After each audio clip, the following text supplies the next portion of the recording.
Hey everybody, Eric from Teamzy here, and I've got Joe from Soundboard with me. And we just wanted to come to you to talk to you a little bit. He and I have been talking about, what strange and different times we're in, right? I'm in Southern California. We're on full legal lockdown here. And I know that varies across the country, but all of us are social distancing, trying to figure out our place in this kind of new type of economy that we're in right now. Some people are out of work, businesses are closed. And so Joe and I have been talking about how this is actually for people with home-based businesses, how this is such a really great time to be focused on what positive things you can be doing right now and what creative energy you can be putting into your business right now, as opposed to just kind of waiting to see where the chips may fall. No question. I mean, I think, now I've been using the hashtag April 2020.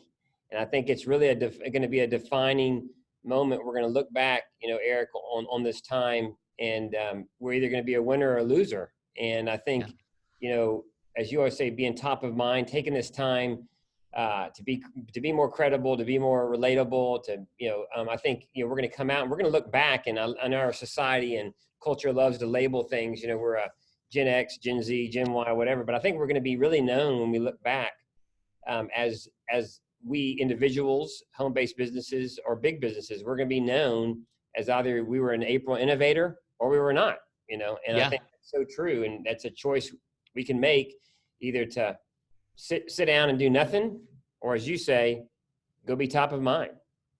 It's funny because I look at this time. I actually said it once and then I realized what a ridiculously obnoxious thing it was to say. But I said to my wife, part of me almost wishes I had a job so I could have a minute off during this time to just sit around and watch Netflix.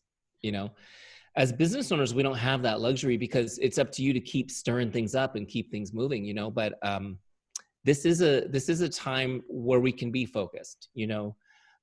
Unfortunately, can't take the kids to school, can't take them to soccer, can't take them to all the things that we'd be doing, which gives a little bit more time to do things like I finally got my book that I've been working on the last couple of years, Joe. I finally got it published last week.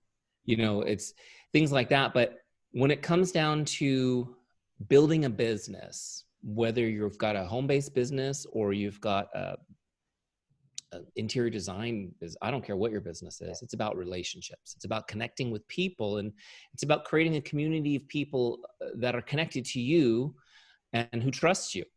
And, if I had an interior design business that was shut down by the government right now, I wouldn't just be sitting around waiting for it to reopen. I'd be in touch with all of my customers, letting them know I'm thinking about them, sending them tips on things they could be doing right now to do interior design in their homes. In the meantime, I would make sure that all those relationships were tended to. And now I think for people in a home-based business, it's even easier because, like you were saying before we turned the record on, there's only one venue now, and that's online. Yep. And there's no trade shows, there's no conferences, there's no lunches, there's no dinners. There's one place. There's one venue. That's it. And for people that are in direct sales or have home-based businesses, they've already been living in the online space. Exactly. And so they're already comfortable. They already know how to use Zoom. They already know how to use all these tools that are out there. Now it's just a matter of being intentional and reaching out when people need you to reach out the most.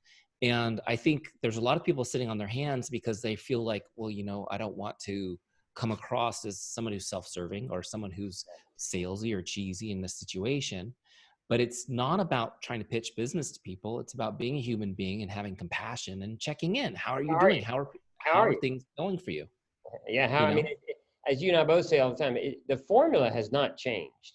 And people many times have not used the right formula, but the formula before COVID, before coronavirus, the formula during April, and hopefully just April, and of course post this horrific thing, it's always the same. It starts with the art of conversation that you talk a lot about, and the art of conversation starts with how are you, and listening. And then after you can listen, you then figure out what you should say, and then of course you then can see if that worked and you repeat. And then that's the art of conversation. And I think if there's ever been a time to utilize this gift that we all have the venue. It's called a computer, the internet.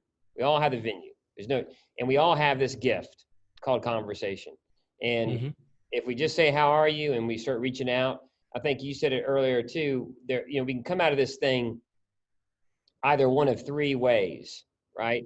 Um, we can come out of this thing where we've done nothing, and we're just, further behind, or we can come out of this thing, like you say, being top of mind because you have reached out and said, hey, how are you? Just share an article, share something of value that's relevant to your customer, or your friend, and just reach out to them both, as you and I talked about, one-to-one and also one-to-many, putting a public post out there, just so you can come out either doing nothing and you'll probably die, your business will die, or you can come out top of mind, or as I'm seeing, you can come out with a black eye because you've been way too promoting, right? And so, as you said, that sweet spot is coming out top of mind, being relevant, being credible, Yeah, I mean, start with caring for people, letting them know you care. And then one thing that I would recommend is to think about how you can intentionally bring value, right? And this is why I love the integration between Teamzy and Soundboard, right? Teamzy's like tells you who to connect with. Yeah. Soundboard tool is a great way to find something that's relevant. And I've been giving people this tip: if you've got people that you have relationships with, whether they're in your business already or just people you need to be in touch, right? That have, let's say, small kids at home. They're trying to figure it out. Find some resources that would be relevant and helpful to them. And then, create that list, reach out to everybody with small kids and share this. Hey, I found this great resource. Thought I'd share it with you. Share it directly, one-on-one. Hey, I got this for you, At the same time, make sure that you're posting regularly, and this is not the time to go on a social media sabbatical. Everybody's consuming social media like never before right now. I mean, it's crazy. I mean, you and I were talking about how we're doing videos and getting thousands of views suddenly on videos. It's like, wow, am I really that good suddenly? No, well, maybe in your case. In my case, I think it's just because everybody's looking at their phone, looking for something positive. They're looking for something good to consume. It's like if you eat donuts for 3 days in a row, you can't wait to eat broccoli, And I think people, what they're consuming on social media, there's so much junk food out there. They're looking for people that are trusted advisors who can be helpful. And like for the people watching this video, that could be you. That could be you who's bringing value to people. They're looking to consume it. Go offer it up and you can become that trusted advisor in their world. There's ever been an opportunity, as I tell people, and I really believe that, in a crisis, you got to come out better or you wasted the opportunity. There's an opportunity, and I get excited. You and I, like you said, this is no different than us. We're entrepreneurs and we have to think differently every day when we wake up. It's different for the pharmaceutical rep who's now at home, right? But this is an opportunity, and it will be a huge missed opportunity, and I think it's really going to define people. But it's not that hard to think of others, right? And just wake up every morning and say, okay, here's 20 people, 30 people. I'm going to reach out. I mean, we're all doing it on the telephone, right? We're all probably hopefully Zooming our cousins and parents, and Easter was a wonderful day in our family because we just Zoomed everybody, and but now think about that with this incredible venue called online. LinkedIn, of course, is a great place to do this from a business standpoint, Facebook, et cetera. But this venue is there, and this gift of conversation. And I think, we're going to be like, we're going to come out of this better or worse. And I think so many people, there is no other venue. I mean, it's like, what are you going to do? What else are you going to do? Yeah. Either sit back and say, I don't care. I mean, I doubt anybody doesn't want to grow their business. I doubt anybody doesn't want to, create more relationships. So, I mean, and I think the flip side is, as you said, everybody is at home, right? Everybody's at home. So therefore you got to remember and humble yourselves that everybody's on there. Everybody's in that venue. And so it's an opportunity, yes, because everybody's there. And there's whatever you're selling as a home-based business, I guarantee you every one of your customers or prospects are online now. And most of them probably weren't online and going, how do I use that LinkedIn thing? Yeah. That LinkedIn thing, And so it's an opportunity, as you say, everybody's at that venue. But the flip side is, if you don't prescribe to your formula, which is not to be pushy, but just say, right, how are you, and be relevant, you're just not going to be found. I know enough being in this business where if promotion does not get it right now, and you're not going to be indexed by Google. But so this is an opportunity to, while it is an exciting time, everybody's on this venue called online, and everybody's using Zoom and all those great products, Slack, like we said, which are great about keeping us together. But again, LinkedIn is your ability to go even meet new people, right? Right. But you got to be smart and you got to be more relevant and credible than ever. you know? Sure. Yeah. I'll share with you a formula that I learned a few years back, and I've been teaching it ever since because it's such a great formula for when you're posting out on your social networks.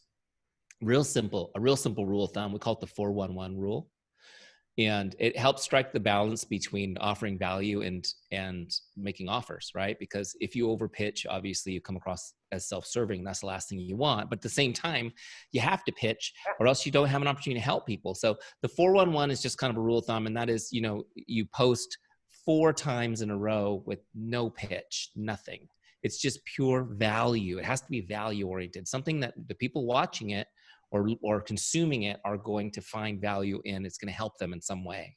Yep. And then the 5th pitch, which is your first one, is post can be a soft offer, where it's like, hey, message me if you like more info on some of the stuff we're doing, just a soft offer. And then your last one can be an offer like, hey, there's a special going on. Anyone interested? Here's the special. And so then you repeat the cycle so that you're doing, you're doing way more value type posting.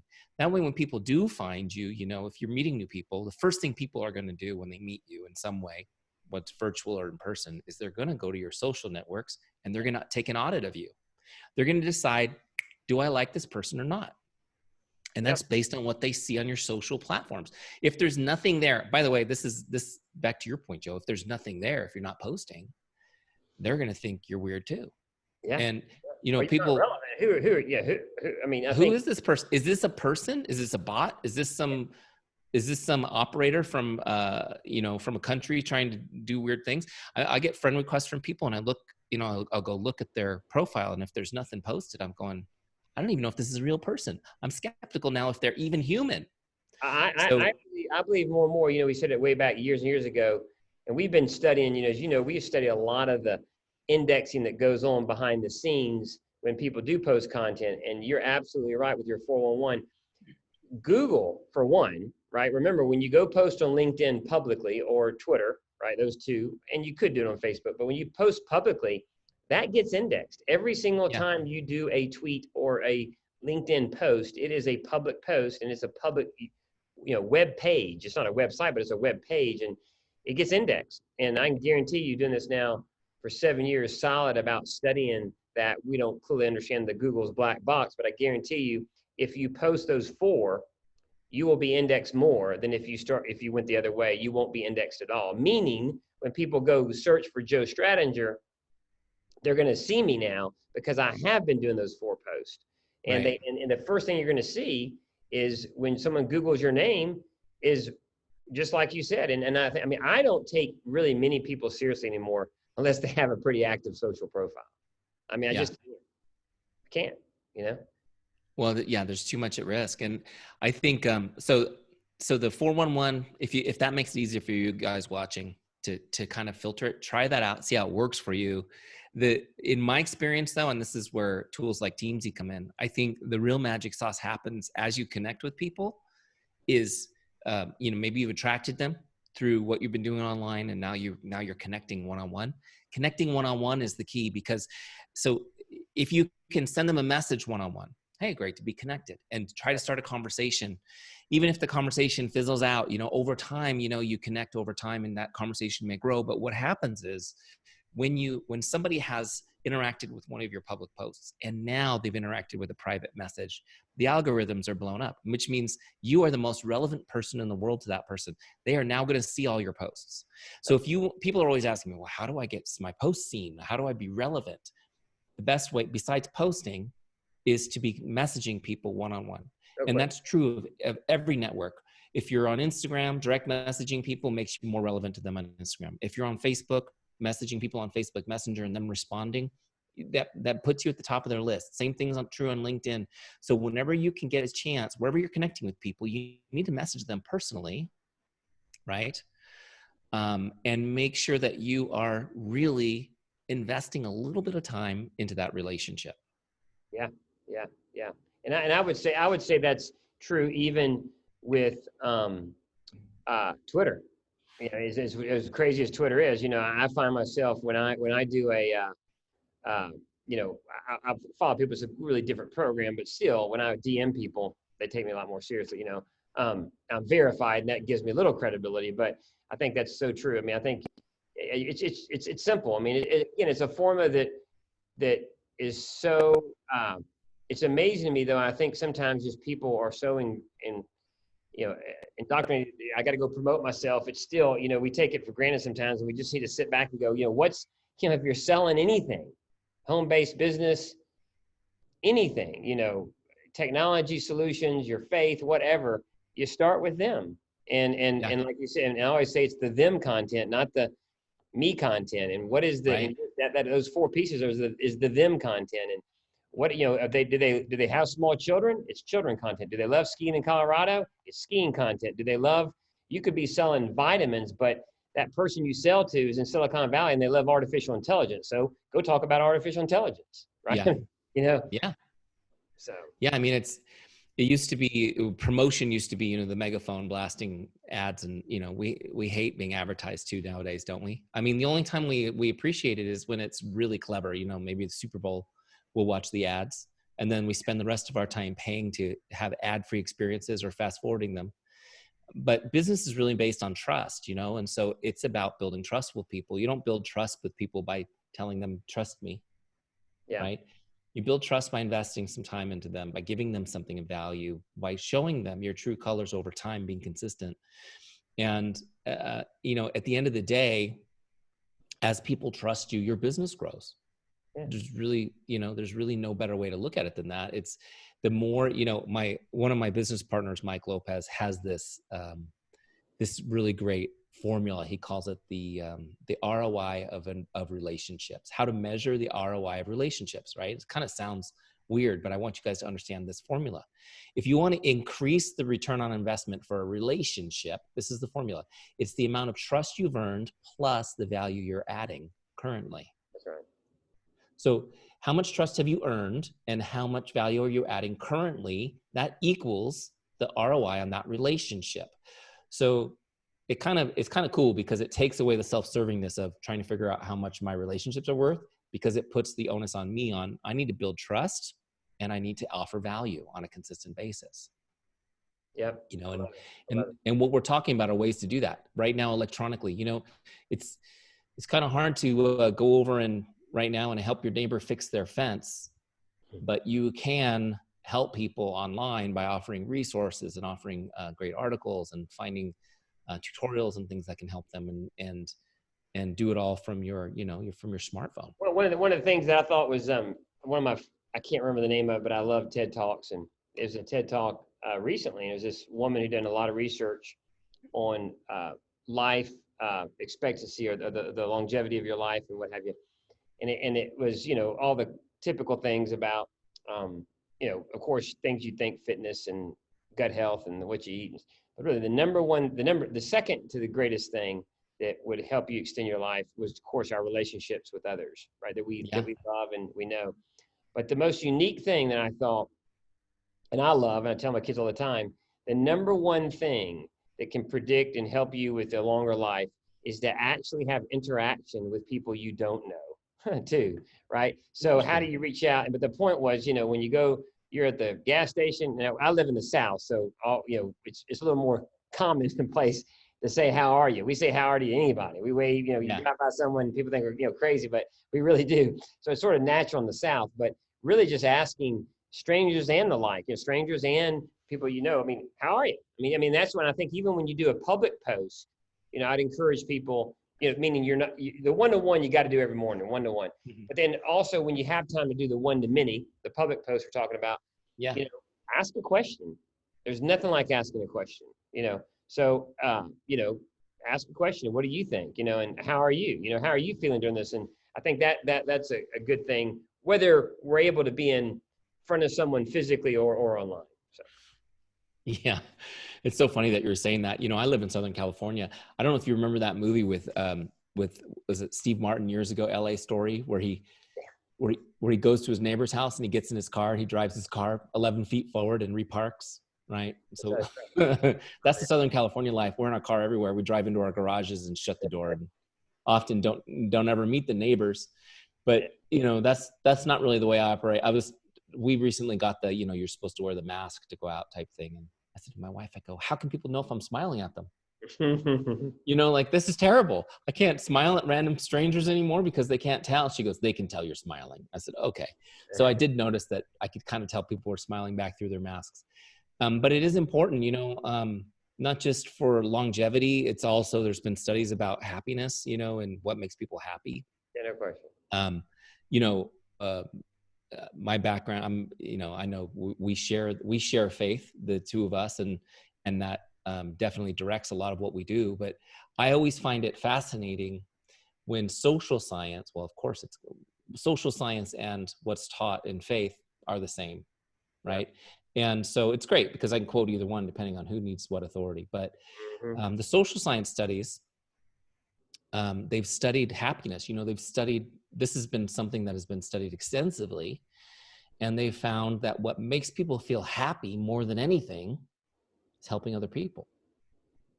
It's helping other people, and a lot of us know or believe that we've been designed to be servants and to help others. And that's what we've been taught to do, is to love others and help others. But helping other people is what actually makes us happy.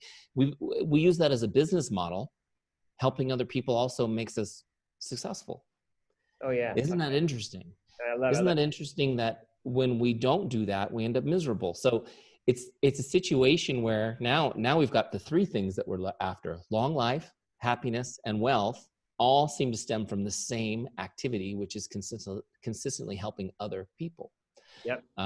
So this is kind of cool because you can get out there and be intentional about it, and just focus, again, not about getting wealthy, not about living long, not about your own happiness, but just get focused on helping other people and watch all this other cool stuff happen in your life. Yeah. And I think what's why one of my things in my blog, I loved at the end, all that wrapped up into this, word, people use different words, but I would call it joy, right? It's going to be okay. And I think you got to go into this first, starting with, and there's a great quote, C.S. Lewis, who wrote some incredible, obviously an incredible author, but he says, all joy reminds, it is never a possession, always a desire for something longer ago or further away or still about to be. And that's what excites me when I get up. I mean, what is about to be, right? And I think we can know that, we it's going to be okay. We're going to get through this. It's going to be a lot of politicians the next couple of weeks. It's making me sick, but we're going to get through it, and we're going to come out of it, and we can choose to come out of it stronger or weaker. And that's our choice, Yeah. But we're going to be okay. Right. Yeah, absolutely. We were just talking about how a couple of countries in Europe are lifting their shelter-in-place orders today, letting businesses get back to work. There's definitely light at the end of the tunnel. Okay. This won't be forever, but the lessons will linger.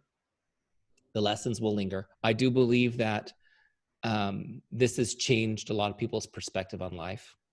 I do believe that people are going to be looking for more genuine relationships with businesses than they've had in the past.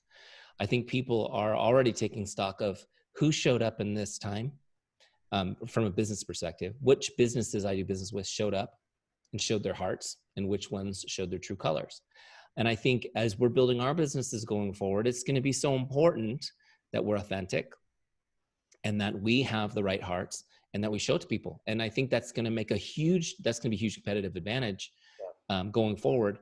I've always believed it to be a competitive advantage. There's just been so much of this, 1980s, go crush them, dog eat dog business, philosophy that's been competing with it. I think especially in the direct sales and home-based business era, there's all of this training that's, go find them, fleece them, and forget them, pound the numbers, go for it training out there. Now no one's going to be buying that stuff. Nobody wants that. They, don't bother me unless you are authentic. Don't come within 6 feet of me, literally, right? Well, I think that's interesting. What I've learned about a lot of the direct sales and home-based businesses that we both sell to thousands and thousands of customers is, there's a lot of fads. I mean, there's a fad every day. And the reality is, there's nothing faddish about just being authentic, right? I mean, Right. if there's anything that should have sustain itself.